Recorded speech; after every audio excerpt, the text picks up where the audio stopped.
Hello viewers, আসসালামু আলাইকুম। Welcome back to Rishu's kitchen. আজকে আমি জিভে জল চলে আসবে এরকম একটি রেসিপি শেয়ার করব। আর আজকের রেসিপিটি আশা করি সবার অত্যন্ত পছন্দের এবং আমার খুবই পছন্দের একটি রেসিপি। আসলে ফুচকা আমাদের নাম শুনলেই জিভে জল চলে আসে, কিন্তু ফুচকা ইনস্ট্যান্ট আমি কিভাবে তৈরি করব বা আমার যখন খেতে ইচ্ছে করছে চাইলেই আমি আশেপাশে মামাদের দোকানে যেয়ে খুঁজে খেতে হবে। তো এই ঝামেলা দূর করার জন্য কিভাবে খুব ঝটপট ফুচকার পুরটা তৈরি করে নেওয়া যায়, আজকের রেসিপিটি আমি খুব ঝটপট তৈরি করে দেখাবো। তো এই জন্য আমি প্রথমেই এখানে আলু সিদ্ধ করে নিয়েছিলাম। তো এরপর যে আমি আলুটাকে ম্যাশ করে নিয়েছি, আর আমি ডাবলিগুলোকে সিদ্ধ করে নিয়েছিলাম। এখন ডাবলিগুলোকেও আমি ম্যাশ করে নিব। আজকে মূলত ফুচকার এই পুরটা তৈরি করেই আমি দেখাবো। আর এ পর্যায়ে আমি তেঁতুলের টক তৈরি করে নিব। তো আমি অল্প একটু পানি অ্যাড করে তেঁতুলটা একটু গলিয়ে নিচ্ছি, আর জাস্ট চটকে তেঁতুলের টকটা বের করব। এর জন্য আমি পানি খুব অল্প পরিমাণ অ্যাড করেছিলাম, আর চটকানো শেষে আমি এখানে 2 কাপ পরিমাণ পানি অ্যাড করে নিয়েছি। তো তেঁতুলটা চটকানো শেষ। এখন আমি টকটা তৈরি করার জন্য এখানে ভাজা জিরার গুঁড়ো দিয়েছি, আর অ্যাড করেছি শুকনো মরিচের গুঁড়া, স্বাদমতো লবণ, আর ধনে পাতা কুচি, কাঁচামরিচ কুচি, আর স্বাদটাকে একটু বাড়ানোর জন্য আমি অ্যাড করেছি পরিমাণ মতো অল্প পরিমাণ চিনি। আমি এখানে অ্যাড করে নিচ্ছি একটু লেবুর রস। অ্যাকচুয়ালি লেবুর রসটা অ্যাড করলে এই টকের যে একটা ফ্লেভার আসে, এই ফ্লেভারটার জন্য আমাদের জিভে আমি কি বলবো যে জল অলমোস্ট চলে এসেছে।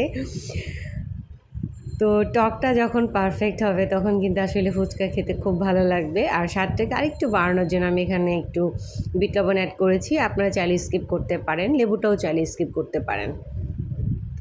তো এখন আমি ম্যাশ করা আলুটাকে নিয়েছি, আর এই পুরটা এখন আমি তৈরি করব। তো এখানে আমি পেঁয়াজ কুচি অ্যাড করেছি, স্বাদমতো লবণ অ্যাড করেছি, কাঁচামরিচ কুচি অ্যাড করেছি, ধনেপাতা কুচি, ডাবলিগুলো যে আমি ম্যাশ করেছিলাম, এবার ডাবলিটা আমি অ্যাড করে নিচ্ছি,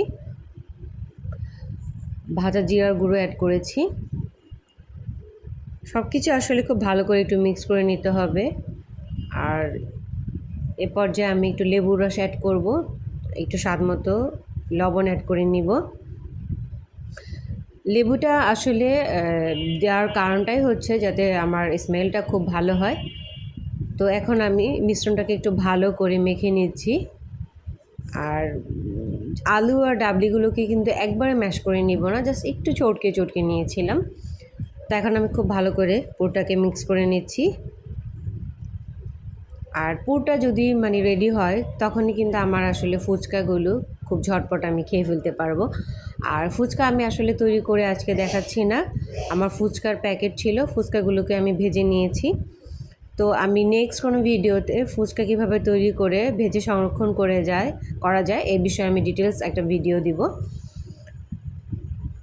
তো আমার পুরটা একদম রেডি, আর টকটাও যেহেতু রেডি করে ফেলেছি, এখন পরিবেশনের পালা। ফার্স্ট ফুচকাগুলো ভেজে রেখেছিলাম, এখন আমি জাস্ট একটু আঙুলের মাথা দিয়ে ফুচকাগুলোর মাঝখান থেকে ভেঙে ভেঙে এখানে পুরগুলো অ্যাড করব, এবং যখন আমি খাবো তখন আমি টকটা ভিতরে ঢেলে দিব। আর ঝটপট এভাবে আপনারাও তৈরি করে নিতে পারবেন এই ফুচকার ভিতরের পুরের অংশটা।